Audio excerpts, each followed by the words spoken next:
Good morning everyone. Today we're going to tackle about how to compute the mean, median, and mode. So first, we will gonna compute the mean. To compute the mean, kailangan po muna makompleto yung table natin. We will compute the lower boundary, class mark, the product of frequency, times the class mark and the cumulative frequency. So first is kukunin po muna natin ang total ng frequency. So 4 plus 8 plus 15 plus 8 plus 5, so that is 40. So next naman is yung lower boundary. So manggagaling po ang lower boundary sa lower limits natin. Okay, paano kinukuha ang lower boundary? We're gonna subtract the 0.5 from the lower limit. So lower limit po natin sa una is 51. So babawasan po natin ng 0.5 yung 51. Ang magiging sagot po is 50.5. Sa pangalawa naman, 61 minus 0.5, that is 60.5. Same with others, ganun din ang gagawin. 71 equals 70.5, 81 equals 80.5, and lastly, 91 equals 90.5. So next naman po natin kukunin is the class mark. The X represents for class mark. So paano natin siya kukunin?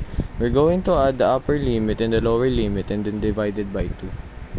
So 51 plus 60 is 111 divided by 2 is equals to 55.5. After that is 61 plus 70 is equals to 131 divided by 2. The answer is 65.5. Sa iba naman, we're gonna do exactly the same. So 71 plus 80 is 151 divided by 2 is 75.5. 81 plus 90 is 171 divided by 2. The answer is 85.5.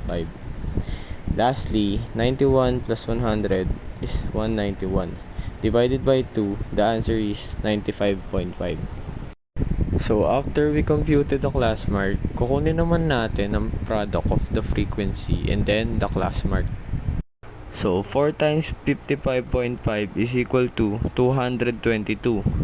8 times 65.5 is equal to 524. 15 times 75.5 is equal to 1132.5. 8 times 85.5 is equal to 684. And lastly, 5 times 95.5 is equal to 477.5. And then, next naman po is add natin silang lahat. So, 222 plus 524 plus 1132.5 plus 684 plus 477.5 is equal to 3040. Then last on our table is we're going to compute the cumulative frequency. Paano kinukuha ang cumulative frequency? First, gagawin natin is kung saan tayo nag-start sa class limits, dun din tayo magsisimula sa cumulative frequency natin. So as you can see, the first class starts from the top pababa. Meron pong ibang given kasi na first class nag-start sa baba pataas. Since dito naman sa given natin is nag-start siya sa taas, so dito rin tayo mag-start sa taas ng cumulative frequency. So paano natin kukunin? So ilalagay muna natin yung unang frequency class, so that is 4, and then i-add na po natin siya sa mga kasunod niya. So 4 plus 8 equals 12, then 12 plus 15 equals 27, 27 plus 8 equals 35, then lastly 35 plus 5 equals 40. Mag-check natin na tama yung cumulative frequency natin if yung last number is kaparehas ng frequency natin. So, kompleto na yung table natin. That means we can compute the mean. So, sa total of fx natin is 3040. And the total number of frequency natin is 40. So, substitute na natin siya sa formula. So, 3040 divided by 40, the answer is 76. So, next is median. To compute the median, ang need lang natin ay ang lower boundary and then the cumulative frequency. Using the formula, how are we going to compute the median of group data? So, the first step is to determine the median class. So, sa 5 class natin, saan dito ang median class natin? Paano natin makukuha yon? Una is the summation of the frequency over 2. What is the summation frequency natin? That is 40 and then divide 2. And the answer is 20. Next, paano natin madedetermine yung median class gamit yung 20? So, dito tayo sa cumulative frequency natin. So, saan magfo-fall yung 20? Dito sa unang class, yung CF natin is 4. So, it means hanggang 4 lang siya. And sa pangalawang class natin is 12. So, hanggang 12 lang siya. Sa pangatlong class natin is pasok na yung 20. So, it means yung 20 natin is magfo-fall na sa 27. So, it means ito na yung median class natin. So, again, ang unang step na gagawin is di-divide muna ang total frequency sa 2. Then, kung ano yung sagot dito, titignan natin sa cumulative frequency kung saan magpo-fall yung nakuha nating sagot. So, since 20 yung nakuha natin, kaya pasok siya rito sa 27 at hindi sa 12. So, ayan na ngayon yung median class natin.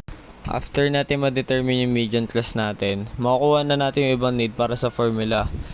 First is the lower boundary. Ano yung lower boundary ng median class natin? That is 70.5. Then, the frequency ng median class natin is 15. And after that, kukunin natin ang cumulative frequency. Ang pagkuha ng cumulative frequency natin sa median class ay hindi yung CF sa median class, which is hindi yung 27. Ang kukunin natin dito na CF is before the median class. So, ano yung CF natin before the median class? That is 12. And then, after the class size, we're gonna subtract second lower limit natin sa first lower limit. So, 51 minus 61 is equals to 10. So, it means yung class size natin is 10. Yung class size natin is yung I.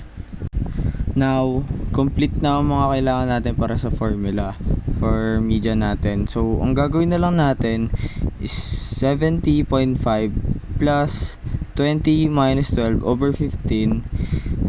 So, yung summation ng F over 2 natin is 20. And then, ang CF natin is 12. And then, yung frequency ng median class natin is 15 times 10. After that, simplify. So, 20 minus 12, that is 8 over 15 times 10. So, first, we're going to do is 8 divide 15 equals, and then times it by 10. Then, add it to the lower boundary, which is 70.5 plus 5.333 equals to 75.83. Ano ang mga need natin kapag mode? So, ang kailangan lang po natin is si lower boundary. So, ang unang-una po, using the formula, ang una natin kukunin is identify ang frequency na pinakamataas. So, ano po yung pinakamataas na nakikita nyo? So, as you can see naman po, that is 15. So, ito yun na yung magiging model class natin. So, again, paano ulit na de-determine yung model class? So, titignan kung ano ang pinakamataas na frequency, and that is the model class. After that, kukunin na natin ang kakailangan sa formula. So, yung lower boundary ng model class natin is 70.5. Next is yung d sub 1 natin. Ang d sub 1 po natin is the difference of the frequency of the model class and the class preceding it. So, saan yun? So, the d sub 1 is ito yung difference of the frequency of the model class and the frequency before the model class. And then next, proceed na tayo sa d sub 2. So, nakikita nyo naman po sa left side yung d sub 2. Same lang din po sila ng 1. So, ayun po.